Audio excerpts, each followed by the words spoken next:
All right, stock started off the day strong, did not finish the day strong. So, just for a heads up, too, this is the last market outlook that I'm doing until a week or 2 weeks from Wednesday. So that's when I will come back.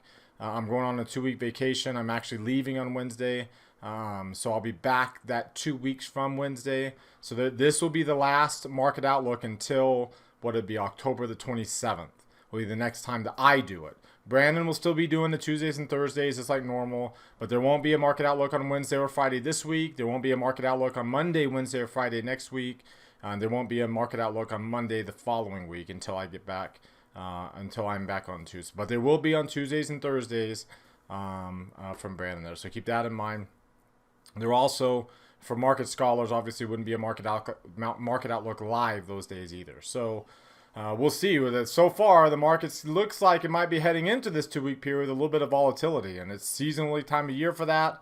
We'll see if by the end of the month, if we follow that seasonal trend all the way up to typically the 1st of November or not. I'm going to break down the indicators, kind of what they're telling us. We weren't too bullish last week. You know, we kind of thought that it looked very similar to the last bullish one that we weren't too bullish on either.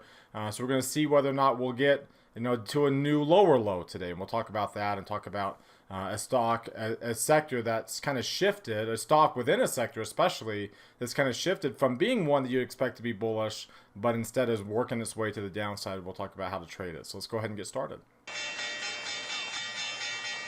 Today is Monday, October the 11th, 2021. This is the market outlook from marketscholars.com. My name is David Settle. All right, let's start off taking a look at the S&P 500 with the market forecast indicator. As you can see, the near-term line continued its rolling over back into bearish territory.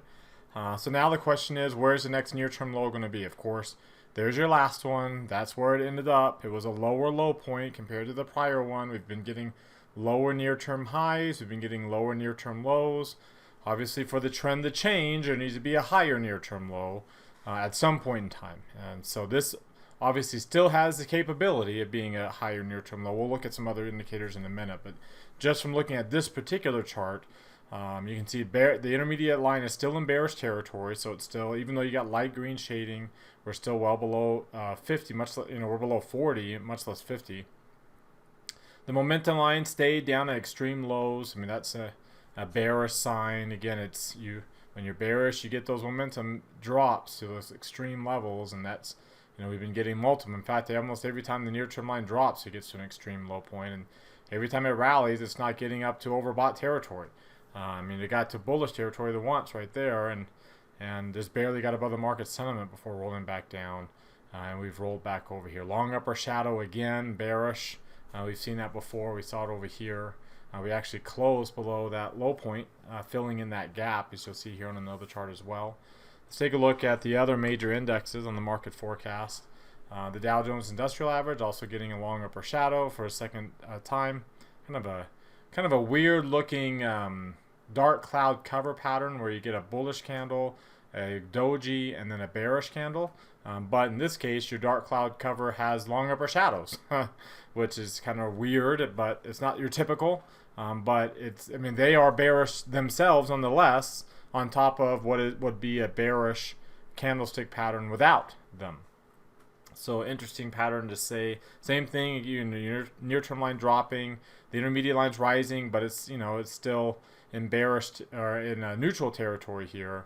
And you see that we got up to light green shading in the yellow line. We talked about that being a bearish pattern. Well, there we go. There's the drop back down. Let's take a look at the NASDAQ. The NASDAQ has been hit pretty hard here lately. It's obviously well below its moving average. Nowhere close to even touching it. Obviously, we roll back down. Long upper shadow 2, filling in that gap. The near-term line back in the bearish territory. The intermediate posture still bearish, still in, even though I'm light green shading, I'm still well below 40. So still a bearish pattern there. And then your Russell is getting more bearish. So your Russell now is dark pink shading and a red line, though we're not below 40 yet. So keep that in mind. That the dark pink shading's got an asterisk while we're still in neutral territory there. Your momentum line and your intermediate line still remain in neutral territory. We're still coiling, and we're not breaking out of this coil in one direction or the other yet. Obviously, we're below a falling moving average as of right now, but those moving averages are very tight. They're pretty much all sitting crazily. They're all sitting right on top of each other. Let's take a look at the weekly chart for the S&P 500 here this week. You can see, a little bit of a neutral candle, very small range so far. Of course, the week's not over with, and we're still below. We don't have the green arrow yet. We don't have a bullish candle yet. We still don't have a rising PPO. So, we actually still have the bearish combination. So we're not quite out of the woods there. Saying the Dow actually does have a bullish Hakunashi candle. As you can see there, the NASDAQ does not. And then finally, there's your Russell 2000, which, that PPO now has gotten all the way down to 3%. For comparison, SPX is at 5%. But SPX peaked at about 9, and the Russell had peaked at 20, or close to 20, up to about 17. So, the Russell was so bullish, and we followed up that insanely strong bullish trending move with about as neutral of a range that you could possibly get over such an extended period of time. It's insane how neutral that candle has been. Let's take a look at the 3 green arrow charts. We have we don't have the light pink shading yet. The MACD has rolled back down. You can see the histogram has turned gray, so that means we've fallen down. Same thing here. We got the green arrows, but we fell back down. We got the 1 red arrow again up there. So we had 3 green arrows on the diamonds and the IWM. Remember, it's got to last for longer than 2 days if we're going to get a new bullish trend, and obviously it didn't. So we're back to clear, right? We don't have light pink or light green shading because we got the 1 red arrow, but you can see the MACD rolled over, and the IWM actually does have 3 red arrows again, so it's back to light pink shading. So obviously still got the bearish patterns. You've pretty close to maybe a bullish pattern on the diamonds, but it needs to last longer than 1 or 2 days, and in this case it was only 2 days. Let's take a look at the 2-line versions of this chart. And you can see SPY getting back down below its 8-day moving average. So we got above the 17 and held it for a second day, but wasn't able to hold it for a third day. And we got right back down below the 8-day moving average there. If you take a look at the other major indexes, Diamonds is flirting with its point of control, and also, it got above the 30-day, filling in the gap between the 30 and the 50. But look at that move, all the way back down. Just about below the 8-day moving average again. The NASDAQ did get below its 8-day again. So there we go, back to bearish. And the 30 days about to cross down below. You can see the NASDAQ is getting into this range where we can break below the 23 and work our way down to 340. And then IWM, I told you all those lines are sitting right on top of each other. There we go. Like, there's your 30, there's your 8 and 17, and the 50, all inside of the 200. So, but today's break is another break of the 200-day moving average. Now, every other time we broke above that, we've come right back above it. So very, very important to see how we follow through, with the break below that 200-day moving average to see if we're able to get back above the 8 and the 17-day, which are kind of right in between, right in the middle with the 30-day. To have pretty much every single moving average, the 30, the 8, the 17 exponential, which is used with the MACD down here. The 50-day, that orange dotted line is the 50-day simple. The blue dotted line is the 200. Look at that. All the lines, 4 of the lines were in today's trading range, the body of today's candle. All the lines were in the range of today's candle. So every single moving average is inside of today's range. Let me give you some perspective on that. Here's the Qs. There's all the moving averages, right?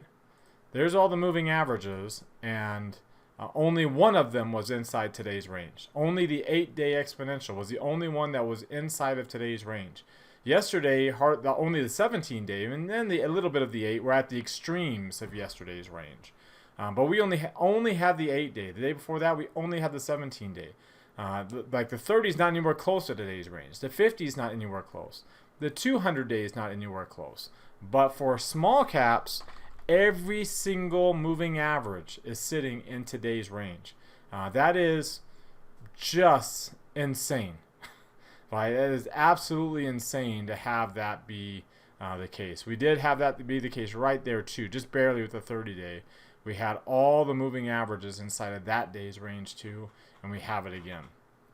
Now with the ranges even tighter, and they're all tightening up right on the point of control. Again, setting up for just what could be a very insane uncoiling in either direction, right? It still can obviously uncoil to the upside. Your directional movement index is still showing bearish patterns on your SPY and your Qs. Your IWM, again, both lines sitting between 20 and 25, again, coiling. That's a coiling. And your ADX now is back below 10. Again, setting up for major coiling action for us to break out of that. You look at the RSI and the CCI, you can see failing to get above into bullish territory and falling back down. Your NASDAQ is the same way, failing to get above that upper halves. If you look at the Russell 2000, you can see very, very neutral, and that continues to show up even in these trend strength indicators, where it's just unbelievably noisy here. We can't even get the noise balance to get above 50. It hasn't been above 50 for a few weeks. That's how neutral IWM has been. You can see, for example, it's very rare for the SPY to stay below 50 for an extended period of time. It was over here a little bit in May, June, and over here in March, but you can see the breakouts that occurred when you had that. You had some good bullish breakouts, and think IWM is a way more than even that in terms of being noisy. So again, setting up, and you can also see we're still in intermediate trending mode to the downside for SPY, as we are below -2 and above 65, heading back to a stronger trending direction, and we are back below. We held that blue line, and we're back below the cloud, working our way back down, potentially below the green line. If you take a look at the Bollinger Bands, you can see we're back into the lower half, though we're still not in the lower quartile, but we are in the lower half of the Bollinger Bandwidth. Same thing with the Qs and IWM. We are still kind of in the middle of that bandwidth too, with very tight Keltner channel range on the Qs. Let's take a look at today's volume, today's intraday range, first. So come over here.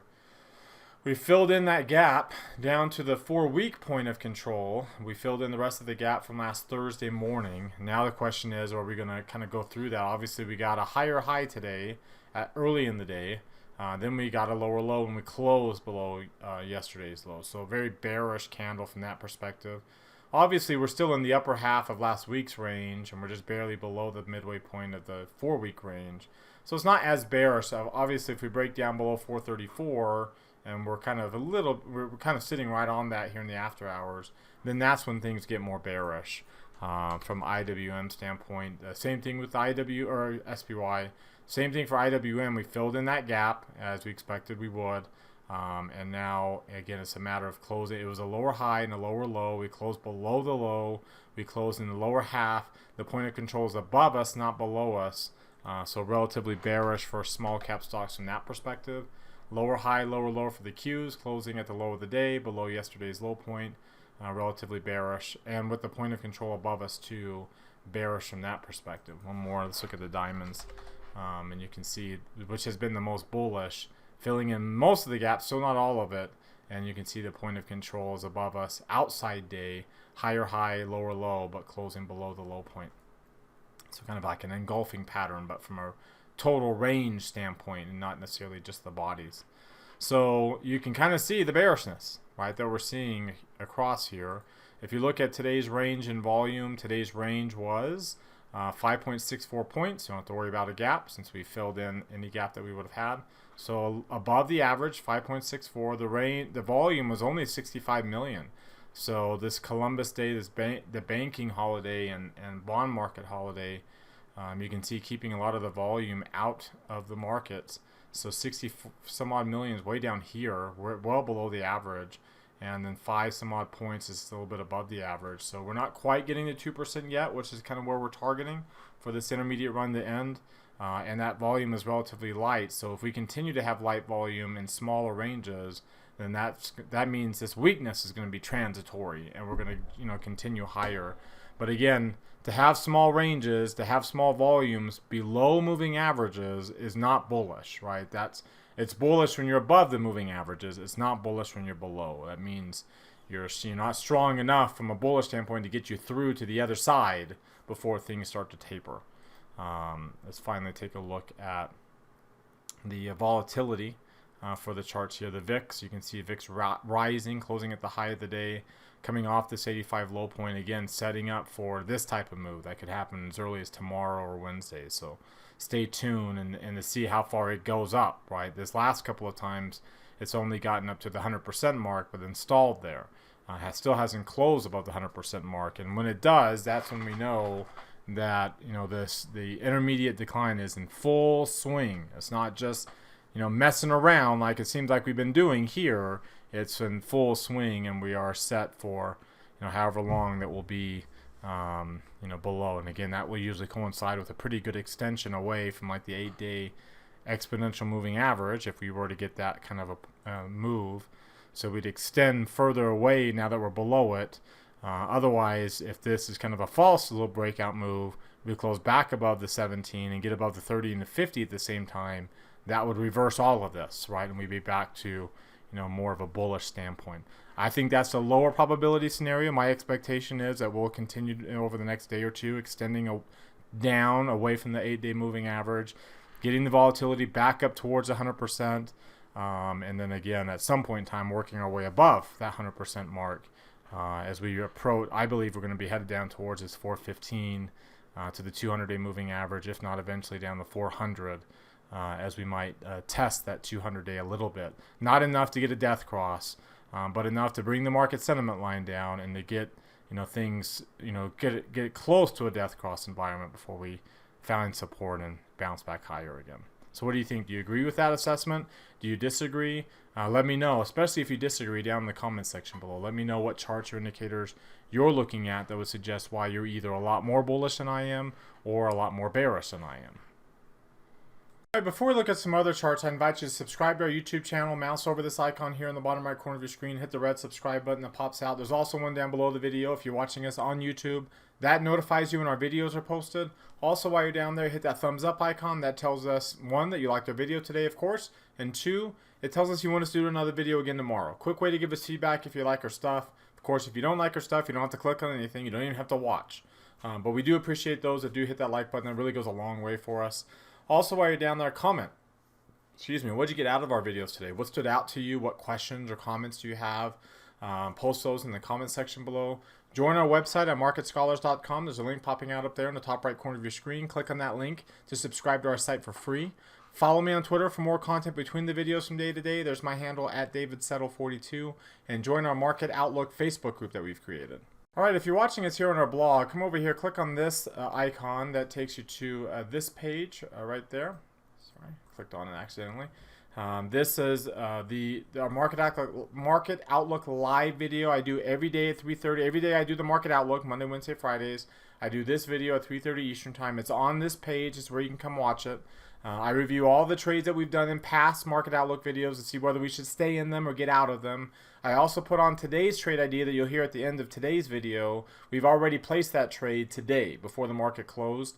We posted it here as well. Again, there's all the archives down below that you can watch. If you come over here, you can see our upcoming classes we have. Click on that View More button, or you can also click on Trading Rooms. It takes you to this page, and you can see all of our upcoming classes. You can also see I've got one more class here, and then I'm gone for the next 2 weeks until the Wednesday the 26th. Below the video, if you come down here, click on that heart. It opens up this new tab. Hit that like button. Also click the thumbs up icon. It opens up another new tab. Hit that like button there. Again, the more you do that, it helps us get our content out to all of our followers. So again, right back up to some pretty strong levels there because of the likes that you're giving us. We really appreciate that. It also benefits you because Twitter and Facebook promote content in your timelines from the accounts that you engage with the most, with likes and retweets and all that. So the more you engage with us, the more you'll see our stuff. Make sure you see our stuff. So we try to make it to where you can engage with us right here while you're watching. All right, now let's talk about what's driving price action here today. As you can see, we had an interesting day. We had a few outliers. Everything else was down, like everything was down. But especially U.S. equities. U.S. equities really suffering the most. Pretty much from a rise in commodities. Commodities were up 0.75%, up more than 1.25% at one point in time. Small cap stocks were up almost 1% at one point in time today at the highs of the day. But then they ended up being down 0.5%, finishing at the lows. The Qs were down almost over 0.75%. With SPY, they were up 0.5% at the highs of the day. Emerging markets were up. They finished the day down. Gold was up early, finished the day down, and bonds finished down. So when you get bonds, stocks, and gold all going down, not necessarily the best sign. Even though bonds did outpace high yield bonds, treasuries did, and treasuries also outpaced equity, U.S. equities, they still underperformed on an absolute basis, especially against the dollar. The dollar just kicked butt today. Interestingly enough, the dollar wasn't the only thing that kicked butt today. If you look at the currency comparison chart here and just look at today, go back to October the 11th here and look at today's move. You can see the dollar was up against most everybody, especially the yen. So again, it's interesting to see the dollar and the euro outperform the pound and the yen and the Canadian dollar. They didn't outpace the franc. The franc actually outpaced the dollar, and these commodity currencies outpaced the dollar too. The Australian dollar just killed the yen. If you look at the chart, at this market forecast chart, here's the Aussie yen chart, and you can see a big breakout move. I mean, look at that move there. It's huge, huge breakout move, getting up to 3% above the moving average. Very, very strong. When you look at its long-term view, again, consider this as a kind of a proxy for commodities. I mean, we're getting a golden cross. That's what you're seeing here. Those are on the weekly exponential moving averages. When you look at the Aussie yen here, you can see the big break back above the 200-day moving average. So real significant breakout. In the past, that's actually been bullish because, again, this is kind of a risk asset class. You can see the rally above the 200-day over here. You started a golden cross environment that had a pretty good run on the Aussie. And you can see when you're in a bearish, when you're below the 200-day moving average, you're bearish. Just like, we've, again, a proxy of this bear market that we were in from early 2018 all the way through the COVID low point. The Aussie yen was below, the Aussie underperformed the yen, but now it's outperforming. We had this kind of drop here, but since then we've come up off of a higher low. Disregard that weird data point there, but we got this higher low point. We are now going up to a higher high point, and the price is now easily above the 200-day moving average. You expect these lines will come across. Now we might not extend away from the 200 because we're so far away extended already from some of these others. So there might be a little bit of a return move, but it looks like the trend is definitely changing. The euro US dollar remains really bearish, so the euro continues down. There was today's move. We're still below the 8-day moving average, so it still hasn't, even though the MACD histogram peaked, and now it appears the MACD line itself is peaking, we're still not breaking above the 8-day moving average yet and turning things back around to the upside, which would be bearish for the dollar. But you can see we're kind of stalling at this 50% line of that bullish run that we had in 2020. We're kind of stalling there so far. There's an opportunity to continue down. I don't think that will without a little bit of a retest of some of these other moving averages like the 17-day first. But very important level for the dollar. You can see bonds really moving down to the downside very significantly. Like a pretty darn, if you look at the directional movement here, you can see that it's a pretty strong, we're getting a bearish cluster, but we got a strong directional move, at least for bonds. The ADX is finally rising up above 20. So we're kind of getting this bearish run, and you can see same thing with gold. Gold was down again with the strength in the dollar. That bearish line now back below 25. The positive line's above 25 with a very low ADX. So again, setting up for some kind of move, a breakout move. In this case, looks like with the triple bottom, more of a breakout move up there to the upside. So if you take a look here at the major economies and how they're performing, if you look at their 12 grid, you can see that kind of some of the big winners. A lot of things started off strong, then came back down. But look at China getting up, coming off of those lows that they've had. The UK, Russia, and Canada, and India have been very strong, relatively speaking. Everything else dark pink shading and red lines still. Japan just starting to roll over just a little bit, and then Italy is in the light green mode. But China is actually kind of a relative performer outside of Russia and India and Canada, China has been a relative performer to the upside, kind of outpacing, which again is not what you would typically expect, because you expect there's a lot of weakness right now in China. Let's take a look at how the sectors performed here. So let's go to the sector comparison chart, and we'll come over here to just today alone. Again, it's like kind of an inflation day today with commodities doing so strong. So by the end of the day, you had staples and real estate. They are safety sectors, safe haven areas. They outperformed. Materials outperformed. So materials and energy started off today really strong. Again, commodities rising, the dollar was strong, which is rare for commodities and the dollar to be strong. With bonds down and gold down and everything else. So it's interesting to see that we're getting that kind of like this stagflation where the euro and the dollar are these safe haven areas, and bonds aren't, and stocks aren't. And you can see that with the dollar, even with the dollar being strong, energy materials still did very well, which is very rare. And utilities, even with yields, with yields rising, it puts pressure on utilities and communication services to a degree.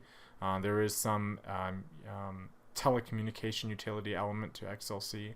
But if you take a look at like material, like energy ended up down on the day. It's still outperforming the market, but down. But material still finished strong. So kind of a interesting risk-off day where financials and industrials, especially heading into an important financial earnings season, financials, industrials, and you got utilities from the safe haven area. You've got XLC from this large cap tech area. You've got you don't have complete segments underperforming to the downside, but you have some elements of each segment, whether it's either of the cyclical segments or it's the safe haven segment, all kind of lagging behind. Let's take a look at their 12 grid. And you can see across the top, there's your large cap tech segment, and you can see the weakness in tech and communication services and even discretionary all rolling, or even with the light green shading, there's red lines. We're only in we're not in bullish territory at all. We're in the lower half of the chart on all of these. On this area, financials and energy have been your big winners, but financials getting an engulfing pattern there. Energy with a little bit of a piercing line or a dark cloud cover type pattern. It's kind of showing that we might be running out of strength in those areas, with industrials and materials showing those long upper shadows and the opportunity for weakness. And of course, your safe haven area is still all really lagging behind, because right now nobody's buying. Like, stocks are weak across the board. They're not even going into U.S. or again, there's international areas of equities will continue to have some opportunity for value relative to U.S. equities on a relative basis here. Let's take a look at EEM relative to SPY. You can see how bearish they've been, but now the relative strength line is back above the 50-day moving average now, as well as the 30-day. 30-day is crossing above the 50-day moving average. The 8 and 17-day are crossing up pretty rapidly too. You can see a strong move in the not very much of a directional move yet in the DMI, but the CCI getting up to 100, the RSI still kind of in neutral area, but there's some value here if you take a look at the relative rotation graph, to kind of show you. Let's look at commodities and gold as well relative to, like, say, VT, like global equities. You can see that SPYs coming, U.S. equities are underperforming the global basket. USO crude oil still doing very well. You can also just look at commodities as a whole, but look at micro cap, small cap stocks, emerging market stocks, all moving up to the right. So there's where your value is right now, with kind of like large cap tech here moving down to the left. Right, and you can see QQQ and SPY, all moving down to the left there, with USO kind of a measure of the commodity basket in general moving up to the right. All right, so I mentioned for our trade idea, we'd be looking at the other side of that financial segment. You can see the weakness in Morgan Stanley. Like, on one hand, you have strength in JP Morgan, which is looking pretty good, but pulling back today, but still bullish territory in the intermediate posture, and the line pulling down, and Everything that's going on there. And then you can see Morgan Stanley rolling over in the other direction, right? Its intermediate line is in bearish territory. It's rolling over there. And you can see the near-term line, the momentum line falling. The stocks trading below a falling moving average. The near-term line not getting in, peaking without getting into bullish territory and rolling over. The momentum line hitting extreme lows, all that. So that's kind of what we're seeing from a bearish standpoint on Morgan Stanley. If you look at it, below its moving averages, like it fell back below after trying to get above the 8-day and testing the 17-day, coming back below and falling back below the 8-day really strongly, staying below the 50 long enough. Now the 30-day looks like it's about to fall below. If you look at the Bollinger Bands, it's falling back into the lower quartile to the 18th percentile of its Bollinger Bandwidth. Everything is pushing down, the top and the bottom bands pushing down, falling below the moving average. So you can kind of see a falling bandwidth there as well.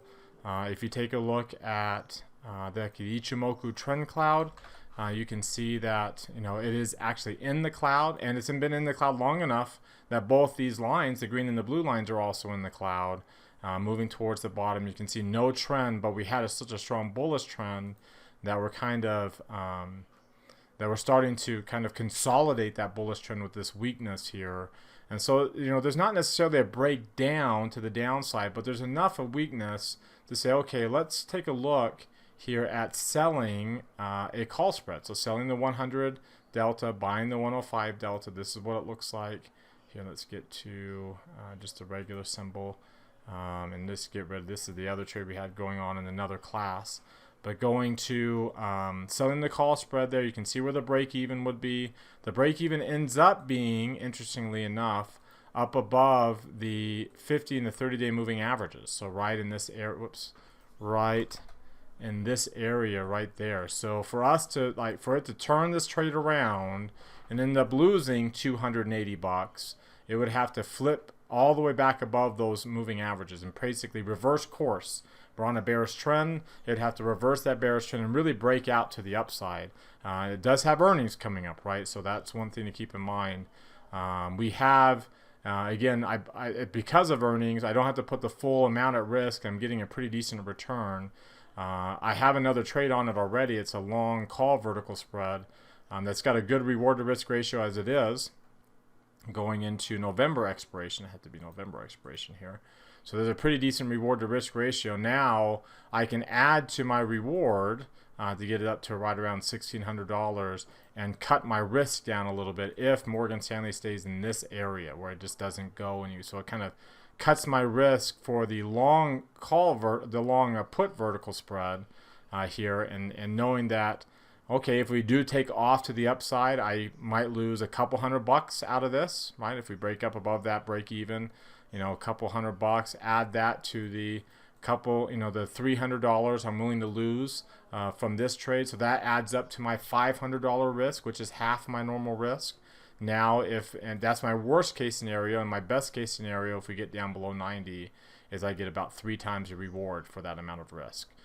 So this adds a little bit to the trade I already had on that, and is able to take advantage of this little rally we had and now the subsequent drop over the course of the day. In fact, it was actually dropping even after we put the trade on in that short amount of time during our Market Outlook live video.